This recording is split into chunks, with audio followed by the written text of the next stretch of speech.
శృతిస్మృతిపురాణానాం ఆలయం కరుణాలయం నమామి భగవత్పాదం శంకరం లోకశంకరం. శంకరం శంకరాచార్యం కేశవం బాదరాయణం సూత్రభాష్యకృతౌ వందే భగవంతౌ పునః పునః. సదాహం సంప్రదాయజ్ఞం సంయమేంద్రం సదాశ్రయం సద్గురుం సచ్చిదానందం సమాశ్రయే.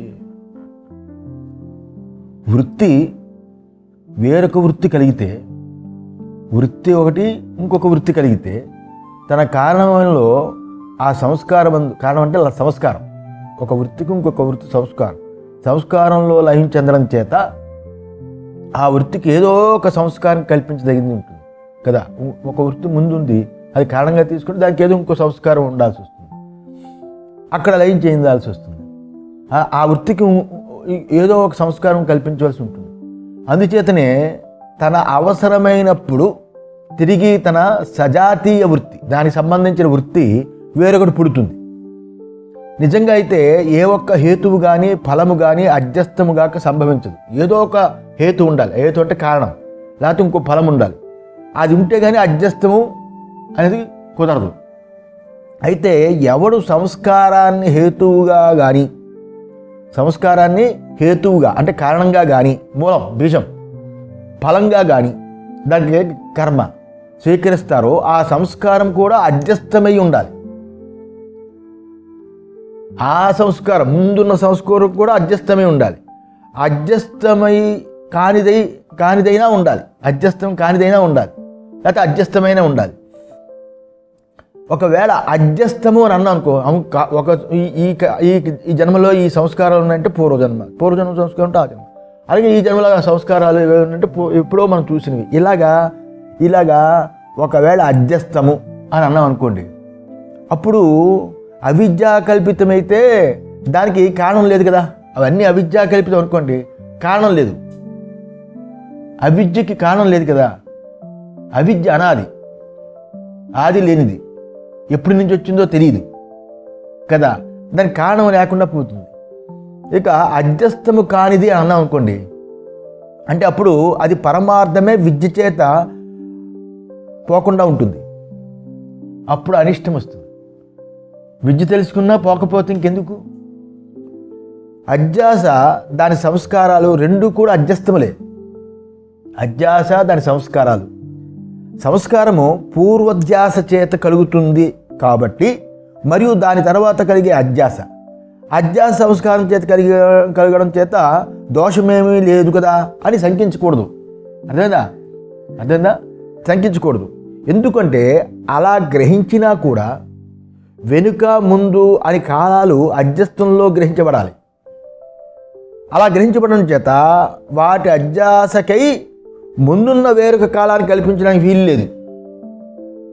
దాని గురించి ఇంకో కాలం కల్పించడానికి వీలు లేదు కదా, ఎందుకంటే అది కూడా అధ్యస్థములే. అందువల్ల కూడా అధ్యాస అనేది వాస్తవమైన జన్యత్వము కానీ జనకత్వము కానీ పొంది కలిగేది కాదు. అధ్యాస వాస్తవంగా చెప్పాలంటే దానికి జన్యత్వం పుట్టడం కానీ పుట్టించడం కానీ అలా పొందుతుంది అనేది చెప్పడం కుదరదు అధ్యాసకి. అంతే కదా, అధ్యాస అంటే గుర్తుంది కదా, కుదరదు. అందుచేత అధ్యాస ఆది కలది అని కానీ, లేదా ముందున్న అధ్యాస సంస్కారం చేత కలిగిందని కానీ కల్పించడం సరికాదు.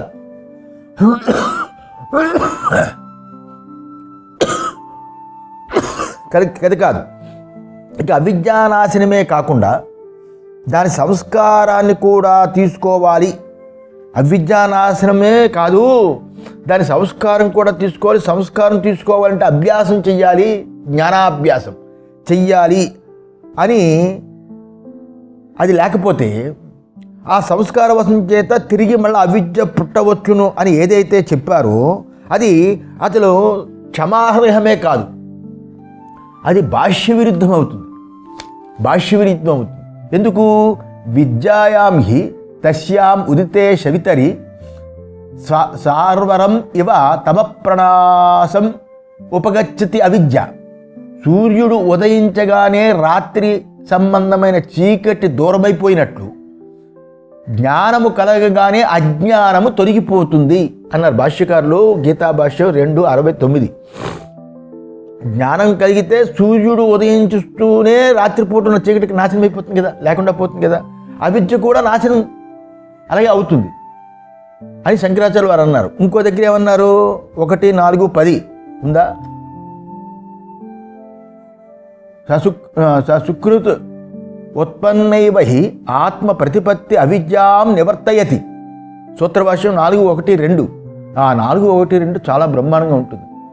ఎందుకంటే ఒకసారి పుట్టిన ఆత్మజ్ఞానమే అవిద్యను నివర్తింపజేస్తుంది అన్నాడు. సుకృత్ ఉత్పన్నైవ హి ఆత్మ ప్రతిపత్తి అవిద్యాం నివర్తయతి. ఒకే ఒకసారి పుట్టిన ఆత్మజ్ఞానమే అవిద్యను నివర్తింపజేస్తుంది. విద్య కాలానంతరితత్వాత్ బ్రహ్మప్రాప్తి ఫలస్య. బ్రహ్మప్రాప్తి అనే ఫలము విద్య కలిగే కాలం కంటే వేరుగా కాలంలో కలిగేది కాదు.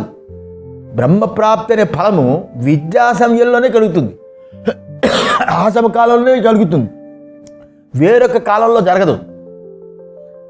కథం అది ఎలాగండి అంటే యథాలోకే ద్రష్టు చక్షుష అలోకేన సంయోగ తత్కాలయేవ రూపాభివ్యక్తి. అందులో రూపాభివ్యక్తి. లోకంలో చూచేవాడి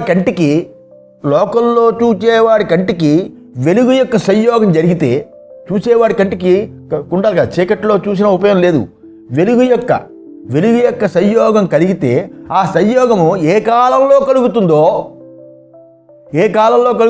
అదే కాలంలో ఆ కాలమందే ఏ విధంగా రూపం తోస్తుందో ఏవం ఆత్మ విషయం విజ్ఞానం యత్కాలం తత్కాలేవ తద్విషయజ్ఞాన తిరోభావ స్యాత్. ఏ కాలంలో కలుగుతుందో ఆ విధంగానే ఆత్మ విషయక విజ్ఞానము ఏ కాలమందు అవుతుందో ఆ కాలంలో దాని విషయక అజ్ఞానం పోతుంది అంటున్నారు శంకరాచార్య. ఎక్కడ జ్ఞానాభ్యాసం అక్కడ ఆ కాలంలో అంటున్నారు. అంటే అతః బ్రహ్మ విద్యాయాం సత్యాం అవిద్యాకార్య అనుపపత్తే ప్రదీపైవ తమ కార్యస్య. అందుచేత బ్రహ్మ విద్య కలిగితే దీపమందు తమస్సు యొక్క కార్యము ఏ విధంగా ఉండదో, దీపంలో తమస్సు యొక్క కార్యం ఉంటుందా, ఏ విధంగా ఉండదో అలాగే అవిద్యా కార్యం కూడా ఉండదు. అవిద్యాకార్య అనుపపత్తే, అవిద్యా కార్యం కూడా ఉండదు. బ్రహ్మ విద్యా సమకాలమేవ అవిద్యా మాత్ర వ్యవధాన అపగమాత్ చ సుక్తికాయ ఇవ రజత ఆభాసాయాత్ సుక్తికాత్వం ఇది అవోచామ. వెండి వలె కనిపిస్తుంది ముచ్చిపిచ్చిప్ప, వెండి వలె కనిపిస్తుంది.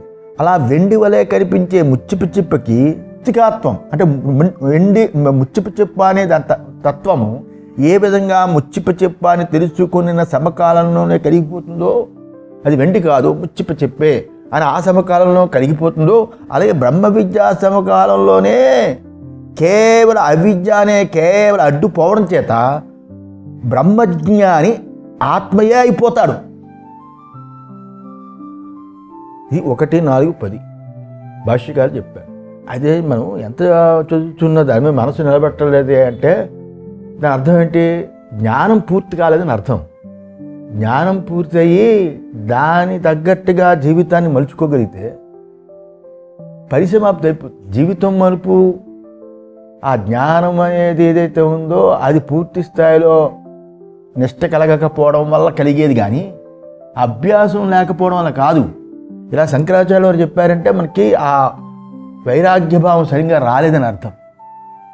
అది పెంచుకోవడానికి ట్రై చేయాలి. అంతేగాని మనకేదో ఇలా ఉంది కాబట్టి మనకు వచ్చేసింది జ్ఞానం అనుకున్న పొరపాటు, అది తప్పు. మనకు అంత సంస్కారం లేదు, అంటే చిత్తశుద్ధి లేదు.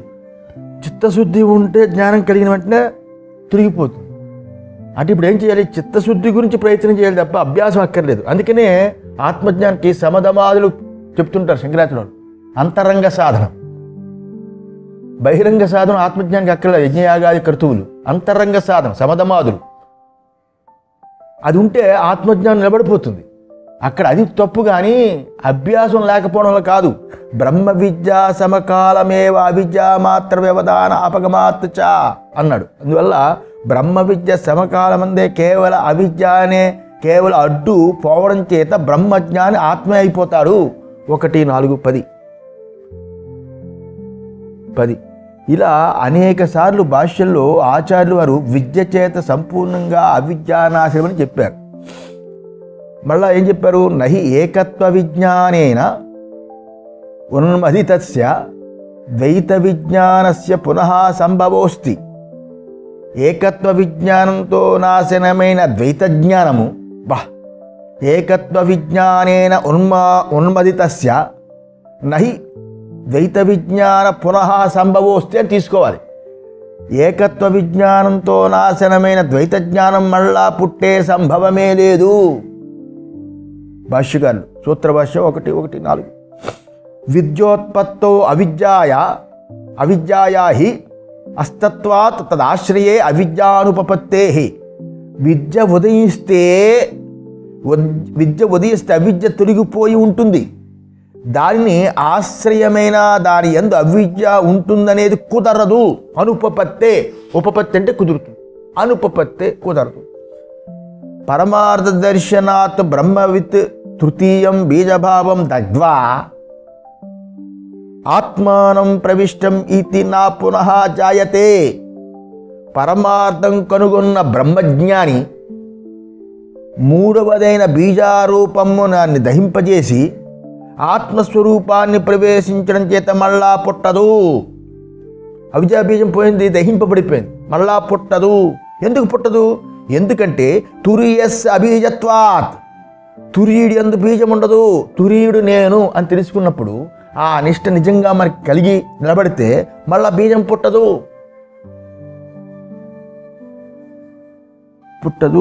నహి రజ్జు సర్పయో వివేకే రజ్వాం ప్రవిష్ట సర్పో బుద్ధి సంస్కారాత్ పునః పూర్వవత్ తద్ వివేకినాం ఉత్థాస్యతి. త్రాడు పాములని, ఇది తాడు అని పాము అని బుద్ధిలో పాము బుద్ధి ఉంది కదా, అక్కడ తాడు ఉంది.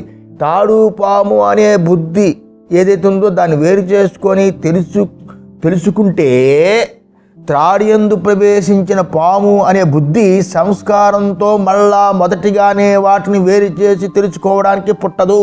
మళ్ళా మొదటిలాగా మళ్ళా పుట్టదు. అది మళ్ళా తాడును చూసి పాము అనుకోవచ్చు, అది తాడే అని తెలిసినా, కానీ జ్ఞానం ఉంటుంది. ఆ జ్ఞానం పనిచేయాలి. అది తాడే పాములా కనిపించింది అని జ్ఞానం ఉంటుంది కాబట్టి అది పనిచేస్తుంది. మళ్ళా తెలుసుకోవడానికి అక్కర్లేదు. మాండుక్య భాష్యం 12వ భాష్య భాగం. అందువల్ల తస్మాన్న విద్యాయాం సత్యాం అవిద్యా సంభవోస్తి. ఐత్రేయ భాష్యం అవతరణిక. అందువలన విద్య కలిగింది అంటే తస్మాత్ న విద్యాయాం సత్యాం అవిద్యా సంభవోస్తి. విద్య కలిగింది అంటే అవిద్య ఉండనే ఉండదు. నా అనకి ఇది పెట్టాలి. అందువల్ల విద్య చేత అవిద్య బాధించబడగా తిరిగి కలిగే ఆ శంక నిరాకరించింది. తిరిగి మళ్ళా కలుగుతుందేమో, ఆ సంస్కారాలు పోవాలంటే ఏదో అని ఈ శంకాన్ని నిరాకరిస్తుంది. అందువల్ల ఈ అభిప్రాయము ఏది సంస్కారం అనే సంస్కారాలు పుడుతూ ఉంటాయి, దానికి పుడుతూ ఉంటాయి. ఆ సంస్కారాల చేత మనం జ్ఞానాభ్యాసం చేయాలనేది భాష్య విరుద్ధం. ఎందుకంటే మనం ఆలోచిస్తే సంస్కారం అనేది ఏదైతే ఉందో, సంస్కారం ఒక కాలంలో జరగాలి, అది ఇప్పుడు పుట్టాలి. అది ఒక కాలంలో పుట్టిందంటే కాలం కూడా అధ్యాసే, అధ్యాస కాలం.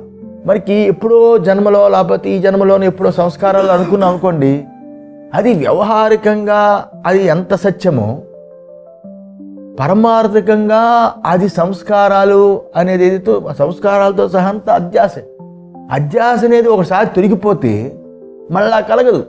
అదే నేను చెప్తున్నాను. పాము అనేది మళ్ళీ కనిపించింది అంటే ఇది తాడుని తెలిసిన తర్వాత అది పాముగా కనిపించినా వాడికి సంస్కారం ఉంటుంది, జ్ఞానం ఉంటుంది. అది తాడే అని జ్ఞానం ఉంటుంది. ఆత్మజ్ఞానం అలా ఉంటాడు. ప్రపంచం కనిపిస్తుంది, ప్రపంచంలో ఉన్న బంధువులు కనిపిస్తారు, బంధువుల తర్వాత స్నేహితులు కనిపిస్తారు, ఇంతమంది కనిపించినా ఇది ఒకసారి మిథ్యా అని తెలిసిన తర్వాత నామరూపాత్మకమైన జగత్తు మిథ్యా, అనర్వచనీయమైన మాయా అని తెలుసుకున్న తర్వాత మళ్ళా దాని మీద మోహం పుట్టదు. నష్టో మోహస్మృతిర్లబ్ధ అన్నాడు పరమాత్మ దగ్గర అర్జునుడు. కృష్ణ, నా మోహం నశించిపోయింది.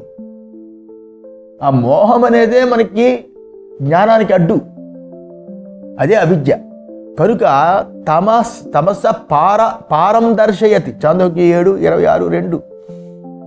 ఇలా తమస్సు యొక్క ఒడ్డును చూపించుచున్నాడు భగవాన్ సనత్ కుమారుడు మొదలైన శృతులు యందు విద్య చేత అవిద్య నివృత్తి అని ఉపదేశించింది.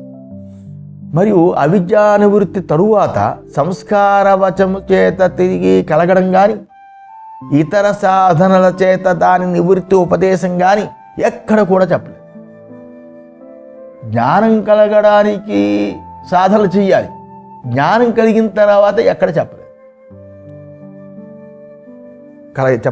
అందువల్ల ఊరికే జ్ఞానం కలగడానికి గంగా స్నానం జపం చేస్తే సరిపోదు, మోహం కూడా తొలగించుకోవడం ప్రయత్నం చేయాలి. మోహం ఎప్పుడు పోతుంది? మనకి మోహం అనేది నా వాళ్ళు, అదే ఎత్తాడు భగవద్గీత. ధృతరాష్ట్రుడి పని అదే కదా, నా వాళ్ళు పాండవులు వేరు అని. అలాగే అర్జునుడు కూడా చెప్తున్నాడు, నా వాళ్ళు అనేది బాగా గట్టిగా ఉంది. అది అవిద్యా సంస్కారం. అది దేహేంద్రియ మనోబుద్ధి చిత్త అహంకారాలతో కూడుకున్న నకసిక పర్యంతం దేహానికి సంబంధించిన విషయాన్ని నా వాళ్ళు అనే ఆ మోహమే ఆత్మజ్ఞానానికి అడ్డు. అందుకని పూర్వం అరణ్యాలకు వెళ్ళిపోయేవారు సన్యాసులు. అంటే అరణ్యాల కంటే ఎవ్వడూ లేని చోట అది ప్రాక్టీస్ చేసేవారు. ముందు మనకి సెల్ ఫోన్లు పెట్టుకుంటాం, కనెక్టివిటీలు పెట్టుకుంటాం, తర్వాత ఏమో మనం వెళతాం, వాళ్ళు వస్తారు, అన్నీ జరుగుతూ ఉంటాయి. ఇప్పుడున్న పరిస్థితి. ఇప్పుడు ఆత్మజ్ఞానం ఎలా నిలబడుతుంది అంటే వాళ్ళు వదిలివని కాదు, వాళ్ళని కూడా సమాజంలో వ్యక్తులుగానే చూడగలిగి, సమాజంలో ఉన్న వ్యక్తులతో పాటు వాళ్ళని ఒకేలాగా మనం ప్రేమించామంటే సర్వము ఆత్మస్వరూపమని. దాన్ని ఏమంటారు? బ్రహ్మాకార వృత్తి అని అంటారా? దాన్ని ఏమంటారు? సర్వాత్మభావం. మనకున్న మోహంతో కూడుకున్న వ్యక్తులు అందులో మెర్జడ్ చేసి సర్వసమానత్వంగా చూడగలిగితే బ్రహ్మస్వరూపమే సర్వము అలా తోస్తున్నది అని జ్ఞానం కలిగిన తర్వాత ఆ అనుభవాన్ని మనం చూడాలి. అది రానంత వరకు ఆత్మజ్ఞానము అనేది ఇలాగ బాధిస్తుంటుంది, మోహం ఉండిపోతుంది. అందులో నష్టో మోహస్మృతిర్లబ్ధ, నాకు మోహం నశించింది, జ్ఞానం కలిగిందని అన్నాడు అర్జునుడు. కనుక యుక్తి విరుద్ధం కూడా ఇలా, యుక్తికి విరుద్ధం కూడా సంస్కారం అనేది ఎలాగో చూద్దాం. ఎలాగంటే సమ్యక్ జ్ఞానం చేత అవిద్య బాధించబడగా, సరి అయిన జ్ఞానం కలిగిందనుకో, దానివల్ల అవిద్య తొలగిపోగా తిరిగి దాని సంస్కారం మిగిలి ఉంటుందనేది ఊహించవలసిన విషయం కూడా కాదు ఆత్మజ్ఞాని. ఎందుకంటే అవిద్యను పూర్తిగా బాధించక విద్యయే కలగదు కదా అంటున్నాడు శంకరాచార్యులు. అవిద్య పూర్తిగా బాధించకుండా ఉంటే అసలు విద్య కలగదు కదా. విద్య కలిగేది ఆమూలాగ్రంగా చూసుకోవాలి. అది సచ్చిదానంద స్వామి వారి దాంట్లో అంతే అంటాను, ఎన్ని జన్మలెత్తినా సచ్చిదానంద స్వామి వారి దాంతో ఆత్మజ్ఞానం కలగాలి. ఇలాంటి కీలకాలు తెలుస్తాయి. కనుక జ్ఞానతత్వ విధులు అయిన సురేశ్వరాచార్యులు ఇలా అన్నారు. ఏమని చూడు, జాగ్రత్త, బాగుంటుంది. బృహదారణ్య వార్తిక. ఆత్మసామాన్య రూపోత్థం జ్ఞానమజ్ఞానమాత్మని సకృజ్ఞానం నచేద్దంతి జ్ఞానమేవ న తద్భవేత్. అంటే ఏంటి? సకృత్ అంటే ఒకేసారి. ఆత్మస్వరూపం యొక్క జ్ఞానము ఒకసారి కలిగితే ఆత్మ గురించిన అజ్ఞానము తీసివేయకపోతే, ఆత్మస్వరూప జ్ఞానం ఒకసారి కలిగిందనుకోండి, కలిగితే అప్పుడు ఆత్మ గురించిన అజ్ఞానము తీసివేయకపోతే అది జ్ఞానమే కాదు అన్నాడు. అందువల్ల ఎన్ని భాష్యాలు ఎన్ని చక్కగా మనం విన్నా, ప్రస్థానత్రం పూర్తి చేసినా బుద్ధి మారకపోతే అది జ్ఞానం ఉండదు, జ్ఞానం కలగలేదని అర్థం. నచ అవిద్యా సముచిత్తి జ్ఞానోత్పత్తి వ్యతిరేకత. జ్ఞానము కలగడం కంటే అవిద్యానాశనం అనేది ఇంకొకటి లేదు. జ్ఞానం కలగడం కంటే అవిద్యానాశనం అనేది ఇంకొకటి లేదు అంటున్నాడు శంకరులు. జ్ఞానం అంటే అందుకనే బ్రహ్మచర్యంతో సన్యసిస్తే సంసారం అనేది ఆ మోహము దాని యొక్క వృత్తులు ఏవైతే ఉండవో అందుకనే బ్రహ్మచర్యం నుంచి సన్యసించేవాడు ఇంకా గొప్పవాడు అంటాడు భాష్యకారులు 2 అధ్యాయాలు 2. ఎందుకంటే ఒక చెప్పాలంటే 75% ఎపిసోడ్ వాడి జీవితంలోకి రాలేదు, ఇంకా 25%. కానీ సన్యాసం గృహస్థులు కూడా యాజ్ఞవల్కుడు వాళ్ళలాగా ఆత్మజ్ఞానం పొందిన వాళ్ళు ఉన్నారు. కానీ వాళ్ళకి వివేకం ఉంది. మనకి వివేకం లేకుండా జ్ఞానాన్ని తెలుసుకోవడానికి ప్రయత్నం చేస్తున్నాం, అంతే కదా. అందువల్ల సంసారాలు కష్టమైపోతుంది. కనుక సంసారనాశో అవిద్యాయ నాశాత్ నా వ్యతిరిచ్యతే బృహదారణ్యవార్తికం 2:4-195. మరియు సంసారం అనేది అవిద్యానాశనము కంటా వేరు కాదు అని చెప్పారు సురేశ్వరాచార్యులు. అందుచేత యుక్తితో చూసినా కూడా సంస్కారము మిగిలి ఉంటుంది అనే అభిప్రాయం సరికాదు.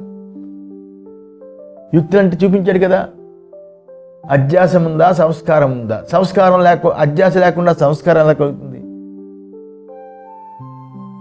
లేదు సంస్కారం ముందు తర్వాత అధ్యాస అంటే అసలు సంస్కారము ఏ కాలంలో పుట్టిందో కాలంతో పాటు సంస్కారం అసలు అధ్యాసే కదా. మరియు కొంతమంది ఏమంటున్నారంటే షడ్జాది సాక్షాత్కారానికి అభ్యాసం చేయడం కనబడుతున్నది. ఏది యోగాభ్యాసం, ఏది ఆసనము, ప్రాణాయామము, ప్రత్యాహారము, ధారణ, ధ్యాన, సమాధి, ఇవి షడ్జాది. అక్కడ సాక్షాత్కారమే విద్య కానీ ఇంకొకటి కాదు, దాని గురించి అభ్యాసం కాదు. కాబట్టి దృష్టాంతం సరికాదు. మరియు ఎక్కడ సంస్కారము చేత అవిద్యా నివృత్తి అవుతుందో అక్కడ బాధితానువృత్తి కార్యక్షేమ కాదు. సంస్కారాల చేత అవిద్య నివృత్తి అయిందనుకోండి, అక్కడ బాధితానువృత్తి దాని కార్యము క్షయం అవ్వదు. ఎందుకు? విద్యా సంస్కారం చేత కలిగిన స్మృతి చేత విద్యా సంస్కారం కలిగిందనుకోండి, ఆ స్మృతి చేత ఆ విద్యా సంస్కారం స్మృతి చేత తప్పకుండా ఆ అవిద్య బాధించబడుతుంది. అందువల్ల దోషం లేదు. వదిలేమంటే అశుద్ధాన్ని వదిలినట్టుగా వదలాలి, పరమాత్మ భావం తీసుకురావాలి, సర్వాత్మభావం. అది బృహదారణ్యంలో అద్భుతంగా ఉంటుంది. దీన్నే భగవత్పాదులు ఏం చెప్తారంటే బాధితామిత్యాజ్ఞానం ద్విచంద్రజ్ఞానవత్ అపిచ సంస్కారవశాత్ కించిత్ కాలం అనువర్తతే ఏవా నైవ అత్ర వివదితవ్యం నచ విపరీత ప్రత్యయో విద్యావత ఉత్పద్యతే. ఎందువల్ల నిర్విషయత్వాత్. మిథ్యాజ్ఞానము బాధించబడిన తరువాత, మిథ్యాజ్ఞానము అంటే తప్పు తెలివి, బాధించబడిన తరువాత కూడా 2 చంద్రులు జ్ఞానము వలె సంస్కారవశం చేత కొంతకాలం వరకు ఉండియే ఉంటుంది అని వాదం చెయ్యవలసిన పని లేదు. ఇలా వాదం చెయ్యవలసిన పని లేదు. ఎందుకు? సరిగా చూస్తే విపరీత ప్రత్యయము అంటే వేరుగా చూడడం, ఇలా తాను కానిది, ఈ 2 వాటిని తాను కాని దాన్ని తన యందు వేసుకోవడం. ఆ విపరీత జ్ఞానము జ్ఞానికి కలగదు. నచ విపరీత ప్రత్యయో విద్యావత ఉత్పద్యతే. ఎందుకు? నిర్విషయత్వాత్. విపరీత ప్రత్యయానికి అక్కడ విషయమే ఉండదు అని అర్థం. జ్ఞానంతో సర్వం దగ్ధమైపోతే ఉంటుంది. అందువల్ల దాని వివరణ ఏమిచ్చారు? అనవధృత విషయ విశేష స్వరూపం హి సామాన్యమాశ్రిత్య విపరీత ప్రత్యయో అవభాసమాన ఉత్పద్యతే. ఇటువంటి విషయము అని విశేషము తెలియనప్పుడు, ఇటువంటి విషయము అని దాని విశేషము తెలియనప్పుడు సామాన్య మాత్రాన్ని ఆశ్రయించి కదా పుట్టదగిన విపరీత ప్రత్యయము. ఇది ఇటువంటి వస్తువు అని తెలియనప్పుడు అప్పుడు సామాన్య మాత్రంగా దాన్ని ఆశ్రయించి ఉంటాం, తెలీదు అందరిలాగే. అప్పుడేమవుతుంది? ఆ పుట్టదగినది ఏమిటి? అప్పుడు విపరీత ప్రత్యయం పుడుతుంది. ఎలాగంటే యథాసుక్తికాయాం రజతమితి, ముచ్చిప చిప్పయందు వెండనే ప్రత్యయం పుట్టినట్లు పుడుతుంది. నచ విషయ విశేష అవధారణవతః విశేష విపరీత ప్రత్యయాశయస్య ఉపమర్దితత్వాత్ నా పూర్వవత్తు సంభవతి. ముచ్చప చిప్పయందు వెండని ప్రత్యయం పుట్టినట్టు పుడుతుంది. అయితే ఈ విపరీత ప్రత్యయము ఇటువంటి విషయమని నిశ్చయమై ఉన్న జ్ఞానికి, వేరు అని జ్ఞానము, వేరుగా చూడడం అనే ఇటువంటి విషయము అని నిశ్చయమైన జ్ఞానికి విపరీత ప్రత్యయాలన్నిటికీ ఆశ్రయమై ఉన్న కేవల సామాన్య జ్ఞానము నాశనమైపోతుంది. అలా నాశనమైపోవడం చేత వెనుకటి వల్లే మళ్ళా కలగదు. ఎండమావు యందు నీరు ఒకసారి చూసి ఇది నీరు కాదని తెలిసిన తర్వాత అదే ఇంకొకసారి ఎండమావి కనిపించినా అది నీరు కాదని తెలుస్తుంది. ఆ జ్ఞానం అనేది ఉంటుంది. మళ్ళా ఎండమావిని అది మళ్ళా నీరు అని అనుకోము. ఆత్మజ్ఞానం అంతే. దాని గురించి ప్రయత్నం చేయాలి. కనుక ఎందుకంటే సుక్తికాదో సమ్యక్ ప్రత్యోత్పత్తో పునః ఆదర్శనాత్. ఎందుకంటే ముచ్చిప మొదలైన దాని యందు సరి అయిన జ్ఞానం కలిగిన తర్వాత మళ్ళా దాని యందు విపరీతమైన జ్ఞానం మళ్ళా పుడుతుందా? అది పుట్టిన బాధితానువృత్తి అయిపోతుంది. జ్ఞానం చేత అది బాధిత కాదురా, ముచ్చిప చూసాం కదా మొన్న అని అనేస్తుంది. కనుక ఎలాగంటే క్వచిత్తు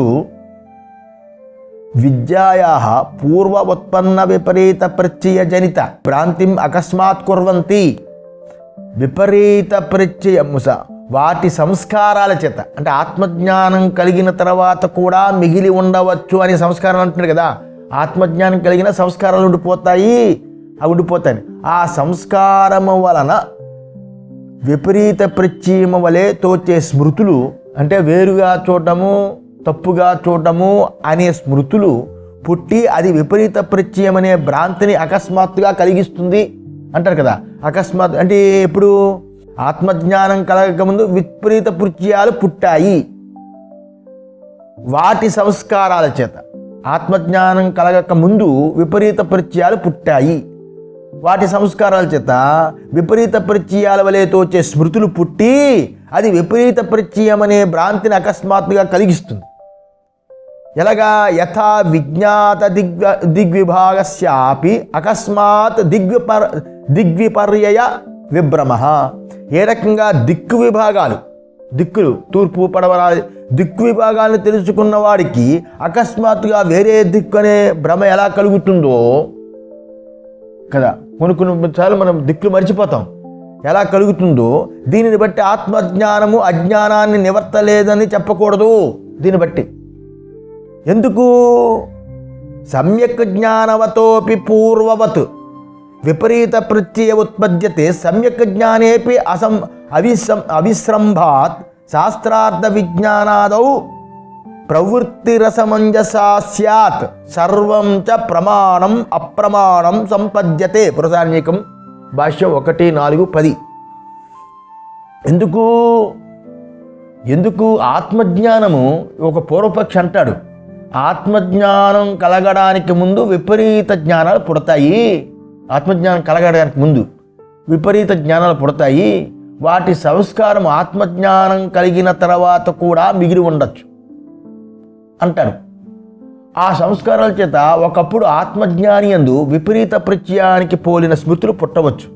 వాటి చేత అకస్మాత్తుగా అతనికి విపరీత ప్రత్యయమిక భ్రాంతి కూడా కలగవచ్చు. పూర్వపక్షి ఇవన్నీ వాడు పూర్వపక్షి జరుగుతున్న సంఘటనలు చెప్తున్నాడు. ఉదాహరణకి దిక్కులు విభాగము తెలిసిన వాడికి కూడా అకస్మాత్తుగా దిక్కులు అవకతవకలు తోచి భ్రమ కలగడం అనేది జరుగుతుంది కదా అన్నాడు. దానికి ఏమంటున్నారు శంకరాచార్యులు?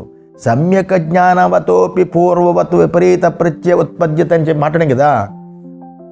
ఆత్మ యథార్థ స్వరూపము సరిగా తెలుసుకున్న వాడికి వెనుకటి వలె విపరీత ప్రత్యయం కలుగుతుంది అని అంటే సరి అయిన జ్ఞానం యందు కూడా విశ్వాసము పోవడం చేత శాస్త్రార్థము తెలుసుకొనడం ఇత్యాది వాటి యందు ప్రవర్తించడం సమంజసం కాకపోవలసి వస్తుంది. ప్రతి ఒక్క ప్రమాణము అప్రమాణమైపోతుంది. ఎందుకంటే అప్పుడు ప్రమాణానికి అప్రమాణానికి ఏ విషయం లేకుండా పోతుంది అన్నారు. అంటే ఏంటి? దీనిని బట్టి ఆత్మజ్ఞానము అజ్ఞానాన్ని నివర్తించలేదని చెప్పడం కుదరదు. ఆత్మ యథార్థ స్వరూపం తెలుసుకున్న వాడికి కూడా జ్ఞానం కలగడానికి ముందు వలె, అంటే ముందు ఉన్నట్లు విపరీత ప్రత్యయాలు పుడతాయి అని అంటే, సంస్కారాలు విపరీత ప్రత్యయాలు పుడతాయి అంటే అప్పుడు ఆత్మజ్ఞానమందు కూడా విశ్వాసం కలగకుండా పోతుంది. మొత్తం శాస్త్రమే వ్యర్థమైపోతుంది.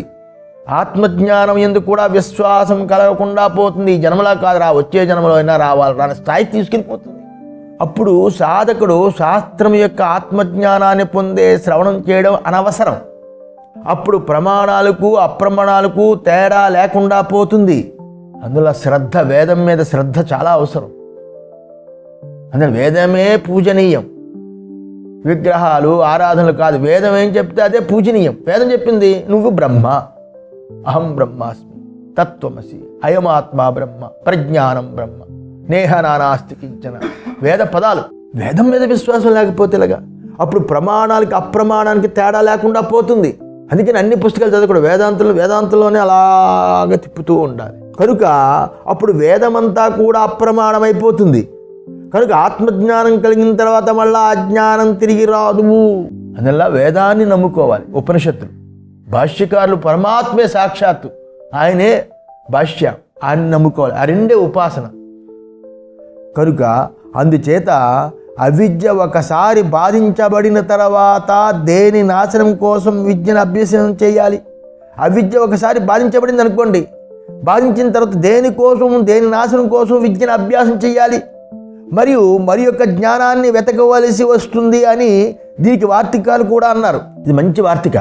బాధ్యబాధకయో యస్మాత్ సంబంధ సకృతేవతు సంబంధోత్తర కాలేతు తత్ స్మృత్యోరేవ సంగగతి. బురదాన్య వార్తికం 4/4/958. జ్ఞాన అజ్ఞానాల యొక్క సంబంధం ఒక్కసారే కలుగుతుంది. జ్ఞాన అజ్ఞాన సంబంధం ఒక్కసారే కలుగుతుంది. ఒకసారి సంబంధపడిన తరువాత వాటి స్మృతియే మిగిలేది. అంటే అవిద్య చేత ఒకసారి బాధించబడిన తరువాత అవిద్య ఒకసారి బాధించబడిన తరువాత ఇంకేమీ మిగిలి, అలా మిగిలితే కదా దాని నాశనం కోసం విద్యాభ్యాసం చేయాలి. మళ్ళా ఇంకొక విద్యను వెతకవలసి వస్తుందని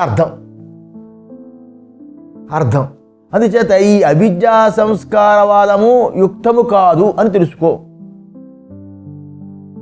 అవిద్యా సంస్కారవాదం యుక్తం కాదు. ఈ కారణం చేత ఆత్మ అనాత్మ ఇతరేతర అధ్యాసి అవిద్య. అందువల్ల అధ్యాస అనేది మనం పెట్టుకోవాలి. అవిద్యకి రూపం లేదు, విద్యకి రూపం ఉంటుంది. విద్య బుద్ధిలో ఉంటుంది, అవిద్య కూడా బుద్ధిలో ఉంటుంది. అవిద్య అనే మాట కంటే అధ్యాస అనేది ఎక్కువ పెట్టుకున్నాం అనుకోండి, మనకున్నవన్నీ అధ్యాస. దేహాధ్యాస వస్తుంది, తర్వాత పుత్రాది అధ్యాస, స్థాన అధ్యాస, అన్ని అధ్యాసలు. అధ్యాసతోటే మనం బతుకుతూ వేదాంతం తీసుకుంటున్నాం. అధ్యాసను వదిలిపెడితే వేదాంతం అయిపోయింది.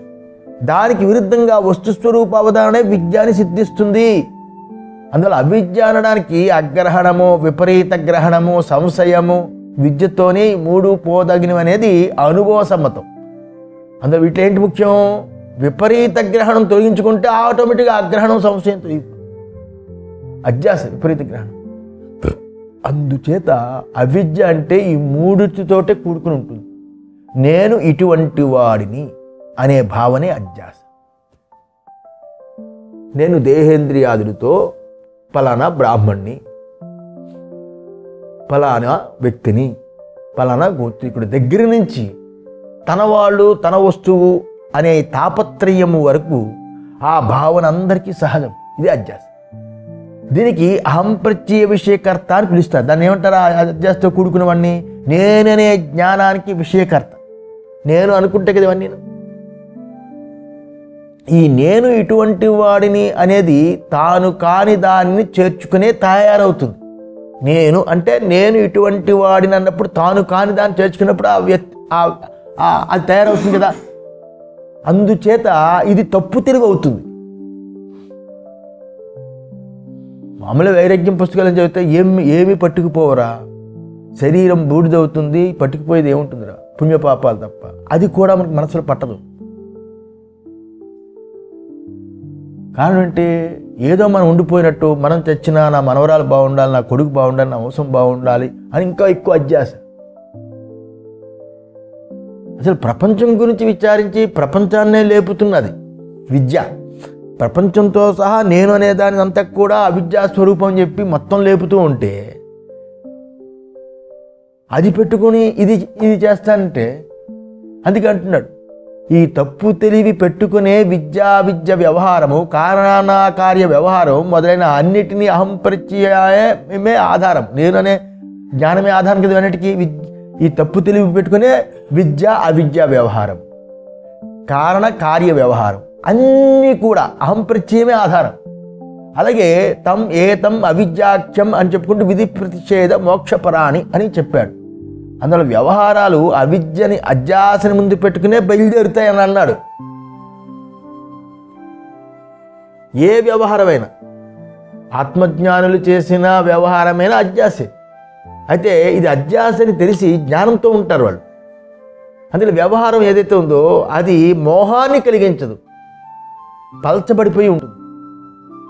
కనుక అందుకే ఈ అధ్యాసయే ముఖ్యార్థంలో అవిద్య అని అర్థం చెప్పి, ఇప్పుడు అధ్యాస నిరూపణ ఫలం.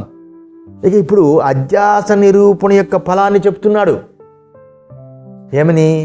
తత్రైవం సతి యత్ర యదధ్యాసః తత్కృతేన దోషేణ గుణేన వా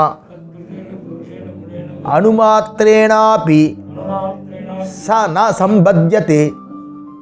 ఇది ఈ విధంగా ఉండడం చేత దేనిని అధ్యాస చేస్తున్నారో దానితో కలిగే దోషం కానీ గుణము కానీ ఏమాత్రము దానికి సంబంధం కదా. నేను అనేది మొదటి అధ్యాస, నాది అనేది దానివల్ల వచ్చింది. ఇలా తాను కాని దాన్ని తాను, తనది కాని దాన్ని తనది అనే ఈ అధ్యాస వల్ల తానయ్యి ఉన్న ఈ స్వరూపమైన ప్రత్యేగాత్మకి దానితో కలిగే దోషం కానీ గుణం కానీ ఏమాత్రం దానికి సంబంధం ఉండదు. ప్రత్యేగాత్మ అనాత్మల వాటి ధర్మాల ఇతరేతర ఏ వ్యవహారం ఉంటుందో అది అధ్యాసియే కానీ పరమార్థము కాకుండా ఉంటుంది. ప్రత్యేగాత్మ అనాత్మల ఆ ప్రత్యేగాత్మ అనేది ఏదైతే ఉందో ఈ స్వరూపము, అనాత్మలు వాటి ధర్మాల ఇతరేత వ్యవహారం ఏదైతే ఉంటుందో దానివల్ల ఆ అధ్యాసియే కానీ పరమార్థంగా కాకుండా ఉంటుంది. అది పరమార్థంగా కాకుండా ఉండడము మరియు వస్తుస్వరూప నిర్ధారణ రూప విద్య చేత పోయేది అయి ఉండగా దాని ఫలము ఇది. ఏమిటి దాని ఫలము? ఏమంటే దాని ఫలము ఆత్మయందు ఏ బుద్ధ్యాది రూపవాని ధర్మరూప అనాత్మ అధ్యాస చేత కానీ, ఆత్మస్వరూపమందు మనోబుద్ధి చిత్త అహంకారం నేను అనే దేహేంద్రియాలతో మొదలుకొని ఏ బుద్ధ్యాది రూప వాటి ధర్మరూప అనాత్మని అధ్యాస చేయ కానీ, అంటే ఇదేంది ఆత్మీయందు అధ్యాస చేయడం కానీ, నేను అంటే ఆత్మీయందు అధ్యాస చేయడం కానీ, చచ్చిన తరువాత బ్రతికుండగా ఈ జీవుడికి కర్మ చేస్తున్నాను అని ఏదైతే ఉందో అటువంటి అధ్యాసలు కానీ అలాగే అనాత్మయందు బుద్ధ్యాదులు యందు ఆత్మ యొక్క దాని ధర్మాల యొక్క అధ్యాస చేత కానీ అర్థందా అలా కలుగు చేసే దోషం కానీ గుణము కానీ పరమార్థ ఆత్మకి సంబంధపడదు. అధ్యాస కాబట్టి వదిలేస్తాను కర్మలంటే, నాయన అధ్యాస పోకుండా కర్మలు వదలకూడదు. అధ్యాసే జన్మలకి కారణం. అధ్యాస అనేది తప్పు తెలివి. జ్ఞానం చేత అధ్యాస అనే తప్పు తెలివి తొలగించుకోవాలి. అంతే, వదిలిపెట్టేది కాదు. జ్ఞానం ఏంటి? మోహాన్ని కరిగిస్తూ ఆత్మజ్ఞానంలో నిలబెట్టాలి. ఇది కష్టమే. ఎన్నో భయాలు ఉంటాయి. శారీరక భయము, మానసిక భయము, స్థాన భయము అన్నీ ఉంటాయి. కానీ ఆ జ్ఞానమే వాడికి రక్ష. ఒకసారి జ్ఞానం కలిగి అధ్యాసను తొలగించుకునే జ్ఞానం కలిగిందనుకో, ఈ జన్మతో సరి. అధ్యాస మిగులుకొని జ్ఞానం కలిగిందనుకోండి, నెక్స్ట్ ఇంకో పండితుడు అవ్వచ్చేమో, కానీ జన్మ తప్ప. అధ్యాస మిగిలిపోయింది. అది అనాత్మ అధ్యాస చేత కలిగే దోషము ఆత్మకి కలగదు. అలాగే ఆత్మ అధ్యాస కలిగే గుణము అనాత్మకి కూడా సంభవించదు. ఆత్మ అధ్యాస చే కలిగే గుణము అనాత్మకి కానీ సంభవించదు, ఒకదానికి దేనికి సంభవించదు. ఎందుకంటే అధ్యాస అంటేనే అది కాని దాని యందు అదే అనే దృష్టి కదా. అధ్యాస అంటే ఏంటి? అది కాని దాని యందు అది అనే దృష్టి. అలాంటప్పుడు దృష్టి మాత్రము చేత వస్తువుకి ఆ రూపం రాదా? వస్తుందా? రాదు కదా. దృష్టి మాత్రంతో వస్తుందా? అని చూస్తే ఆ పచ్చగడ్డి అని కాలిపోతుందా నీ వెర్రి చూపు వల్ల? అలాగ దృష్టి మాత్రం చేత ఆత్మ వస్తుస్వరూపం మారిపోదు, వస్తుస్వరూపం మారిపోదు. రజిత దృష్టి మాత్రం చేత ముచ్చిపు చిప్పకి రజతం దృష్టి కనిపించింది, రజితము వెండి అని కనిపించింది. అలా కనిపించిన మాత్రం చేత ముచ్చిపు చిప్పకి రజత గుణం అంటుతుందా? ఆ రజత గుణం కానీ సంబంధం కానీ ఎలా కలుగుతుంది? ఇది మన అనుభవం. నిజంగా అంటే ఇవన్నీ ఇప్పుడు చెప్పే సందర్భం కాదు, ఇది అనుభవం. ఎంత మనం పెట్టుకున్నా ఈ జగత్తులో నా వాళ్ళు అని వదులుకొని కాలిపోవలసిందే. ఎవ్వడు మనతో రాడు, ఏ వస్తువు మనతో రాదు. ఆ మోహమే వస్తుంది, అది కారణమవుతుంది. మళ్ళా అక్కడే పుడతావా? సంస్కారాలు ఎటు తీసుకెళ్తాయి? అది వదలలేరు. అధ్యాస అంత ప్రమాదమైంది. తలమలిన దృష్టి మాత్రం చేత ఆకాశానికి దోష సంబంధం కానీ ఎలా కలగదో, తలమాలినత్వం ఉందనంటే ఆకాశానికి దోషం వస్తుందో, అలాగే ఇది కూడా అణుమాత్రేణాపి సా నా సంబధ్యతే, అణుమాత్రం కూడా సంబంధపడదని చెప్పడం చేత కేవలం విద్య చేత నివృత్తి చెందిన సమయంలోనే కాకుండా విద్య కలగడానికి ముందు కూడా విద్య చేత నివృత్తి చెందిన సమయం, విద్య చేత నివృత్తి అవుతుంది కదా అధ్యాస. ఆ సమయంలోనే కాకుండా విద్య కలగడానికి ముందు, ఆత్మజ్ఞానం కలగడానికి ముందు కూడా అంటే అధ్యాస దశలో కూడా తత్కాల అధ్యాసిక వస్తువు యొక్క దోషం కానీ గుణముతో కానీ ఆస్పదభూత వస్తువు సంబంధపడదు. అధ్యాస ముందు కూడా దానికి సంబంధం ఉండదు. మరి ఆత్మశుద్ధి అంటారు, ఆత్మకి సంస్కారం చేయాలంటారు, సంస్కారాలు చేస్తారు. ఇవన్నీ అంటే ఆత్మ అంటారా? మనసు రాకడ. మనసుని ఆత్మ అని పిలుస్తారు. ఆత్మశుద్ధి అంటే చిత్తశుద్ధి. కనుక అందుచేత అధ్యస్థ విషయ వస్తువు ధర్మమే కాదు కాబట్టి విద్య చేత పోవడానికి అవకాశం ఉంటుంది. అంటే విద్య వల్ల తొలగిపోవడానికి అవకాశం ఉంటుంది. ఎందువల్ల? అధ్యస్థ విషయ వస్తువు ధర్మమే కాదు, దానికి ధర్మం కాదు. అందువల్ల విద్య చేత అది పోతుంది. అంటే అజ్ఞానం దానికి ఉందిరా అనే అజ్ఞానం ఏదైతే అజ్ఞానంతో పోతుంది, ఆ జ్ఞానం చేత పోతుంది. జ్ఞానమే దానికి తగ్గడానికి ఆ తప్పు తెలివి తెలుగుంచడానికి జ్ఞానమే. ఎన్ని జపాలు చేసినా, ఎన్ని క్షేత్రాలు తిరిగినా, ఎన్ని చేసినా పోగొట్టడానికి స్థిరంగా కూర్చుని శ్రవణం చేయడం, మోహాన్ని తిరిగించుకునే సాధన చేయడం. ఇటువంటి విద్య అనేది ఏదైనా వస్తువు యొక్క ధర్మాన్ని తీసివేసేస్తుంది. విద్య అనేది ఏదైనా ఒక వస్తువు యొక్క ధర్మాన్ని తీసేస్తుంది అనేది ఎక్కడ అనుభవంలో లేదు కదా. ఉందా? ఆత్మజ్ఞానం ఏదో ఒక విద్య ఏదైనా తెలుసుకుంటే వస్తువు యొక్క ధర్మాన్ని తీసేస్తుందా? విద్య ఉన్నంత మాత్రం వస్తువు లోకంలో చూసాం కదా. విద్య అనేది వస్తు ధర్మాన్ని తీసివేసేదిగా ఎక్కడ కూడా అనుభవంలో ఉండదు కదా. అందువల్ల వస్తువు యొక్క ధర్మాన్ని తీసేదు. విద్య ఏం చేస్తుంది? తప్పు తెలివిని తొలగిస్తుంది, అధ్యాసను తొలగిస్తుంది. ఈ విధంగా చెప్పడం చేత మిథ్యా అధ్యాస కాలంలో కొత్తగా అనిర్వచనీయమైనటువంటి ప్రాతిభాసిక వస్తువు ఎక్కడో ఒకటి ఉత్పత్తి అవుతుందంటారే. ముచ్చిపు చిప్పలో వెండి కనిపించింది అంటే ఆ వెండి కనిపించే సమకాలంలో ఒక అనిర్వచనమైన వెండి అక్కడ పుట్టింది అని అంటారే. ఆ ఉత్పత్తి చెందడమని, విద్య చేత దాని నివృత్తి కలుగుతుందని చెప్పే శాంకర వేదాంత అనునాయులము అని చెప్పుకునే వాళ్ళ అభిప్రాయం తిరస్కరించబడుతున్నది ఇక్కడ. ఎందుకంటే వారి పక్షంలో అనర్వచనీయ వస్తు ఉత్పత్తి నివృత్తుల చేత అధిష్టానానికి ఏదో ఒక విశేషం చేకూరుతుందని చెప్తున్నట్టుగా అవుతుంది. ఒక అనర్వచ్యమైన వస్తువు ఏదవుతుందో, ఒక అనర్వచ్యమైన వస్తువు పుట్టింది. ఆ పుట్టింది ఆ ఉత్పత్తి, ఆ పుట్టింది నివృత్తుల చేత అధిష్టానానికి ఏదో ఒక విశేషం చేకూరుతుందని చెప్పినట్లు అవుతుంది. అంతే కదా. ఒక అనిర్వచనీయమైన వస్తువు పుట్టింది, ఆ పుట్టడం అది పుట్టింది ఏదైతే ఉందో అది నివృత్తి అవ్వడం చేత అధిష్టానాల్లో ఏదో ఒక విశేషం జరగాలి కదా, అలా చెప్పినట్లు అవుతుంది. పుట్టేసింది, దాని నివృత్తి కోసం ప్రయత్నం చేస్తున్నాం. నివృత్తి అవుతున్నప్పుడు ఆ వెండి అనే దాంట్లో ఏదో ఒక విశేషం చేకూరిందని చెప్పినట్లు అవుతుంది. దేనిది పుట్టింది దానికి అంటిందంటే అది తొలగించడానికి ప్రయత్నం చేసినప్పుడు ఆ ముచ్చిపు చెప్పులు ఏదో ఒక విశేషం జరిగినట్టుగా ఉంటుంది కదా. ఇది అంతే. అది భాష్యకారులకు అసమ్మతం కాదు, అసమ్మతం అనేది కింద వాక్యం చేత తెలుస్తుంది. నచ అవిద్యావత్వే తద్ అపగమే చ వస్తునః కశ్చిత్ విశేషోస్తి. అవిద్యకు విషయమే ఉన్నప్పుడు కానీ, అవిద్యకి విషయంగా ఉన్నప్పుడు కానీ, అది తొలగినప్పుడు కానీ వస్తువుకి ఏ విశేషము ఉండదు.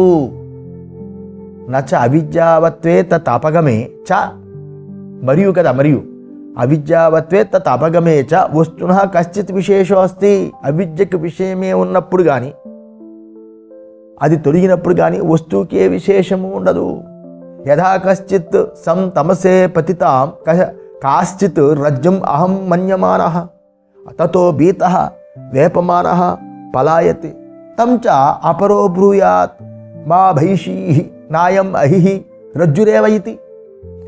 ఎలాగంటే మసక చీకటిలో పడి ఉన్న ఒకానొక త్రాడుని పాము అని భావించుకొని అది పాము అని అనుకున్నాం. అప్పుడు ఒకడు భయంతో వణుకుతూ పారిపోతున్నాడు. ఒకడు మా భైషి నా అహిం రజ్జురేవైతి వీతః వేపమానః పలాయతే. పదాలు వాడారు శంకరాచార్య వారు. మసక చీకటిలో ఉన్న ఒకానొక త్రాడుని తెలియక పాముని భావించుకొని వీతః వేపమానః పలాయతే. ఒకడు భయంతో వణుకుతూ పరిగెడుతున్నాడు. వాడి గురించి మరొకడు భయపడడు. దాని గురించి మరొకడు భయపడు. మా భైషి భయపడు. ఎందుకు భయపడ్డు? ఇది పాము కాదు, తాడే అని చెప్తున్నాడు వాడు. ఇంకొకడు వచ్చి రాన్న అది పాము కాదురా, తాడరా అని జ్ఞానం ఉన్నవాడు చెప్తున్నాడు. వాడు భయపడు. ఎందుకు భయపడ్డాడు వాడు తెలుసు. సచ్చ తదు ఉపసృత్యాహి కృతం భయం ఉత్సృజేత్ వేపథుం పలాయనం చ. అప్పుడు అది విన్నాడు వాడు. ఎవడు పాము అనుకునేవాడు. అవతల వాడు చెప్పింది విన్నాడు. విని పాము చేత కలిగిన భయాన్ని, వణుకిని, పరుగుని వదిలేస్తాడు. నతు అహిహి బుద్ధి కాలే తద్ అపగమ కాలే చ వస్తునః కశ్చిత్ విశేషాత్. అయితే వీడు పాము అనుకున్నాడు, ఇంకోటి పాము కాదురా తాడు అన్నాడు. అప్పుడు వీడు పాము అనుకున్న భయము, వణుకు అన్నీ పోయి. ఇలా అయితే ఆ పాముని తెలుసుకున్న కాలంలో, అది పాము అని అనుకున్న కాలంలో, ఆ కాలంలో కానీ అది పాము కాదు తాడే అని తెలిసే తెలివి కలిగిన కాలంలో కానీ వస్తువునందు ఏ ఒక్క విశేషమైన అవుతుందా తాడి యందు? అవ్వదు కదా. ఇది కూడా అలాగే తెలుసుకోండి. శంకరాచార్య సహనా భవతు సహనో పునక్తు సహ వీర్యం కరవావహై.